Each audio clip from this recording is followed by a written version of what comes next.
Good morning dear students. आज हम पढ़ेंगे फिराक गोरखपुरी जी द्वारा लिखा गया पाठ गजल। तो बच्चों, फिराक गोरखपुरी जी की गजल आपकी पाठ्य पुस्तक में संकलित है।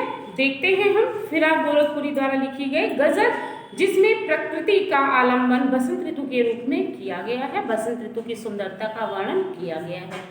तो गजल हमारी पहली गजल कुछ इस प्रकार है। नौरस गुच्छे पंखुड़ियों की नाजुक गिरहें खोले हैं, या उड़ जाने को रंगो भू गुलशन में परतोले हैं। अर्थात नौरस गुच्छे पंखुड़ियों की नाजुक गिरहें खोले हैं, या उड़ जाने को रंगो भू गुलशन में परतोले हैं। तो शायर ने इस गजल में प्रकृति के आलम्बन के रूप बसंत ऋतु का वर्णन किया है।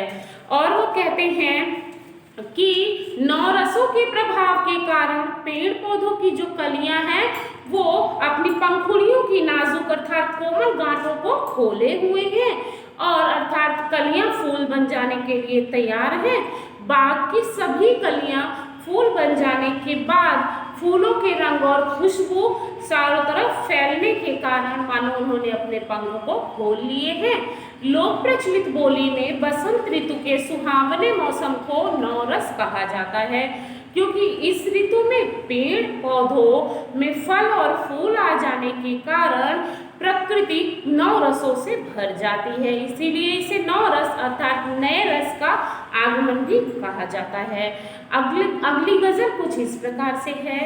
तारे आंखें झपकावे हैं, जर्रा जर्रा सोए हैं, तुम भी सुनो हो यारो, सब में सन्नाटे कुछ बोले हैं। तारे आंखें झपकावे हैं।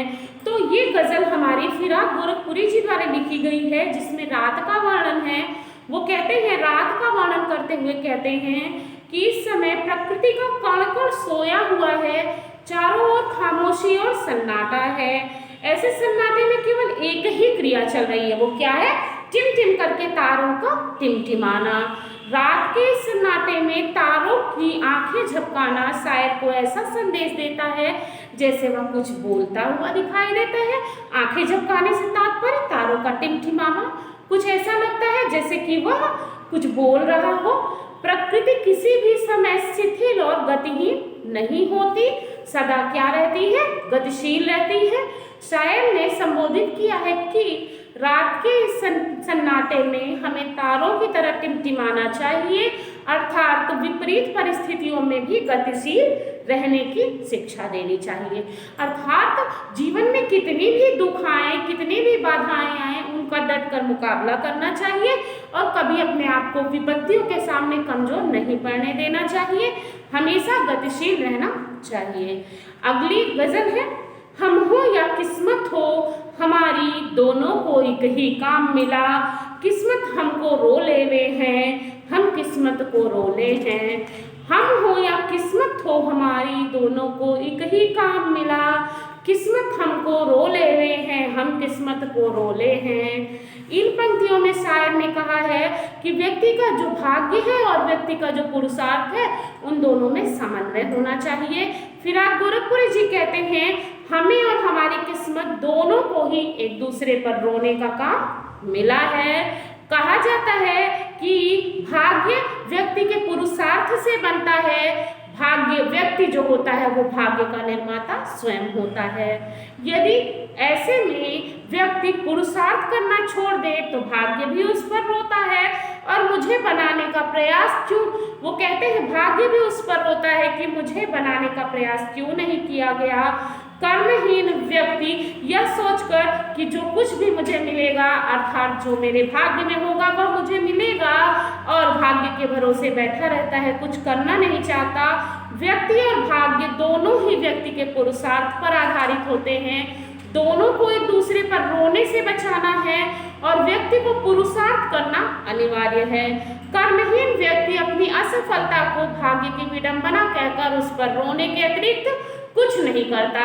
जैसे बच्चों हिंदी में कहा गया है ना, सकल पदार्थ भय जग माही, कर्महीन नर पावत नाही। अर्थात इस संसार में जो व्यक्ति कुछ करना नहीं चाहता, जो आलसी होता है, आलस्य करता है, वो इस संसार में कुछ भी प्राप्त नहीं कर सकता। अर्जुन ने भी गीता के उपदेश में कहा है, कर्मण फलस्ते मा फलेषु कदाचन, अर्थात हे अर्जुन तुम कर्म करो, फल की चिंता कभी मत करो। तो इसीलिए वो कहते हैं कि व्यक्ति को अपने भाग्य के बल पर नहीं बैठे रहना चाहिए, क्योंकि भाग्य का निर्माता व्यक्ति स्वयं होता है। उसे पुरुषार्थ करना चाहिए, यदि वो कार्य करेगा तो उसका भाग्य उसके साथ चलेगा। अगला है, जो मुझको बदनाम करे हैं, काश वे इतना सोच सके, मेरा पर्दा खोले हैं या अपना पर्दा खोले हैं। जो मुझको बदनाम करे हैं, काश वे इतना सोच सके, मेरा पर्दा खोले हैं या अपना पर्दा खोले हैं। इन पंक्तियों में शायर ने दूसरों की निंदा करने की कुप्रवृत्ति पर करारा व्यंग किया है। उन्होंने कहा है, दूसरों की निंदा अर्थात चुगली करने में व्यक्ति अपनी नीच प्रवृत्ति और छोटी सोच को दिखाता है। शायर कवि कहते हैं कि जो लोग मेरी बदनामी करने में लगे हुए हैं, मेरी बुराइयों को दूसरों के सामने प्रकट करने में अपनी शक्ति नष्ट कर रहे हैं, काश भगवान उन्हें ऐसी सद्बुद्धि दें जिससे वे सोच सके कि दूसरे की बुराई करके, हम चुगली करके अपनी ही छुपी हुई कुप्रवृत्ति को उजागर करते हैं, अपने अंदर की बुराई को उजागर करते हैं। व्यक्ति अपने अवगुण, अपनी कायरता और अपने अहम की तुष्टि के लिए दूसरों की निंदा जैसे घृणित कार्य करता है। अर्थात क्या करता है, व्यक्ति अपने अवगुण, अपनी कायरता, अपनी बुराई को छिपाने के लिए दूसरे की निंदा करता है। दूसरे के पर्दे खोलना अपने आप में एक निंदनीय और तुच्छ कार्य है, बुरा कार्य है।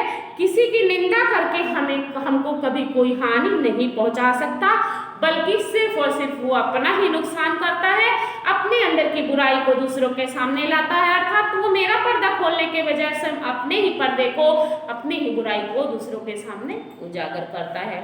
अगला है, ये कीमत भी अदा करे हैं हम बदरुस्ती होशो हवास, तेरा सौदा करने वाले दीवाना भी होले हैं।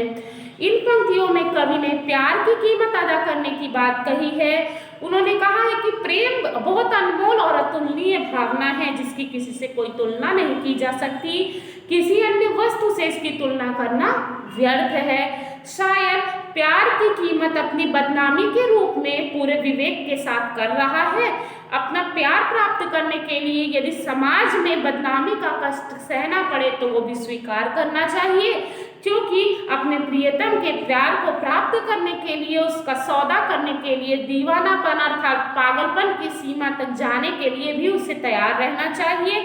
पागल प्रेमी समाज में कभी किसी की परवाह नहीं करता।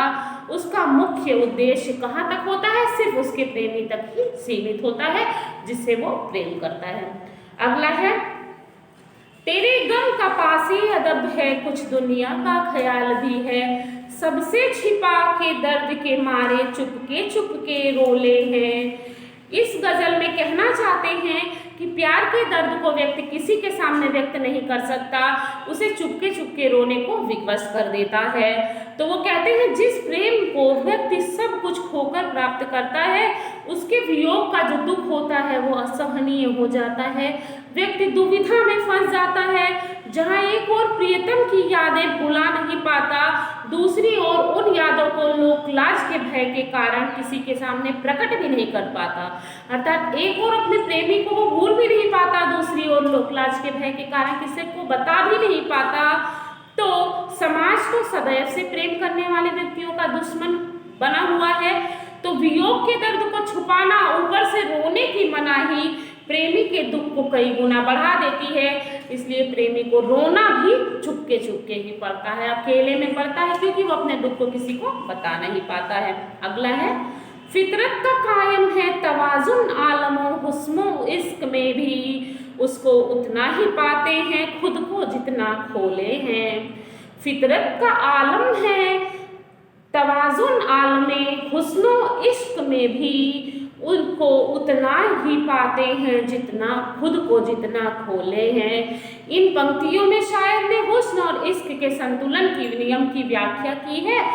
इस संसार में सुंदरता और प्रेम के संतुलन की यह आदत अभी भी प्रचलित है कि प्रेमी अपने प्रेम में जितना अधिक डूब जाता है, उतनी ही अधिक मात्रा में प्रेम उसको प्राप्त कर लेता है। कहने का अभिप्राय है कि प्रेमी सांसारिक बंधनों को छोड़कर जितना भी इनसे दूर होता चला जाएगा वह उतना ही प्रेम को पाने का अधिकारी हो जाता है। अर्थात जितना वो सांसारिक बंधनों को छोड़कर दूर निकल जाता है उतना ही वो आसानी से प्रेम को प्राप्त कर सकता है। प्रेम की चरम सीमा पर जाकर व्यक्ति स्वयं को भूल जाता है, उसे केवल अपने प्रेमी और उसी की सत्ता का आभास बचा रहता है। अर्थात त्याग ही प्रेम का दूसरा नाम है। अगला है आबो ताब अश आर न पूछो तुम भी आंखें रखे हो, ये जगमग बैतों की दमक है हम मोती रोले हैं। प्रस्तुत पद हमारी जो ये पाठ काव्यांश है इसमें बताया गया। इस गजल में शायर ने कविता के बाहरी सौंदर्य से बचकर उसके भीतरी सौंदर्य को देखने की सलाह दी है। गोरखपुरी जी कहते हैं कि आपकी शायरी की बाहरी चमक दमक पर ध्यान नहीं देना चाहिए, शायरी की असली सुंदरता उसके अर्थ में होती है। शायर पाठक से यह आशा रखते हैं कि इस विषय में पाठक अपने सूझबूझ का परिचय देते हुए शायरी की बाह्य चमक दमक से बचे रहेंगे। पाठक शेरों की चमक से प्रभावित हुए बिना उससे उत्पन्न रस रूपी मोतियों को इकट्ठा करने का प्रयास करेंगे। सीप का आंतरिक भाग ही मोती होता है। पाठक को बाह्य खोल सीप की अपेक्षा उसके आंतरिक भाग मोती को समेटने का प्रयास करना चाहिए। अर्थात उन्होंने कहा है कि कविता की बाहरी सुंदरता के बजाय उसके आंतरिक भाव ज्यादा सुंदर होते हैं, उस पर ध्यान देना चाहिए। अर्थात सीप के बजाय मोतियों को गिनना चाहिए। अगली गजल है ऐसे में तू याद है पे आए हैं अंजमने में मेरिंदों को, रात गए गर्दू पे फरिश्ते बाबे गुनह जब खोले हैं।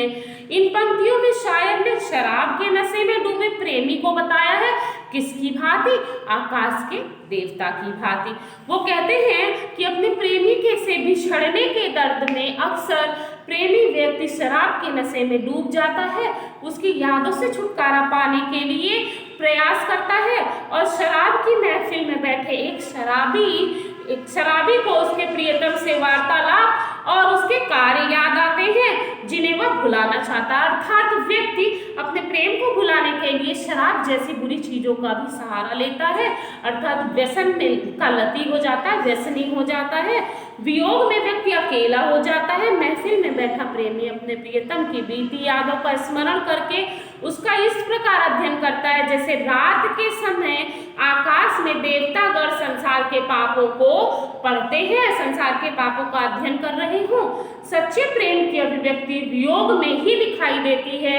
वियोग में प्रेमी और प्रियतम की भावनाओं का एकीकरण कर उन्हें देवता से भी ऊंचे पद का अधिकारी बना देता है, अर्थात वो देवता से ऊंचे पद पर प्रतिष्ठित हो जाने लायक हो जाते हैं। अगली और अंतिम गजल है सदके फिराक एजाजे सुखन के कैसे उड़ा ली ये आवाज, इन गजलों के पर्दों में तो मीर की गजलें बोले हैं। सदके फिराक एजाजे सुखन के कैसे उड़ा ली ये आवाज, इन गजलों के पर्दों में तो मीर की गजलें बोले हैं। अंतिम पंक्तियों में फिराक गोरखपुरी ने अपनी गजलों की तुलना मीर की गजलों से की है। उर्दू शायरी की एक परंपरा है, अंत में कवि या शायर अपनी रचना में ही समाहित करता है, अपना नाम अपनी रचना में ही समाहित करते हैं। तो गोरखपुरी ने इसी परंपरा का निर्वहन करते हुए पाठक ने अपनी गजल पर न्यौछावर होने की बात की है और उर्दू के प्रमुख शायर मीर और गालिब की गजलों की संवाद शैली और लाक्षणिक प्रयोग प्रमुख रहे हैं। तो गोरखपुरी ने आमजन की बात को इसी शैली में आगे बढ़ाकर अपनी गजलों में इन्हीं शायरों जैसा दर्द पैदा किया है। यही कारण है कि शायर अपनी शायरी को बेहतरीन मानते हुए अपनी गजलों की तुलना मीर और गालिब की गजलों से करते हैं और उन्हें अपनी गजलें मीर की गजलों के बोल सुनाई पड़ते हैं, अर्थात उन्हें अपनी गजलों में मीर की गजलों के बोल सुनाई पड़ते हैं। तो बच्चों इस तरह से फिराक गोरखपुरी जी द्वारा लिखा गया पाठ गजल पूरा हुआ। मिलते हैं अगले पाठ के साथ अगले वीडियो में। Thank you.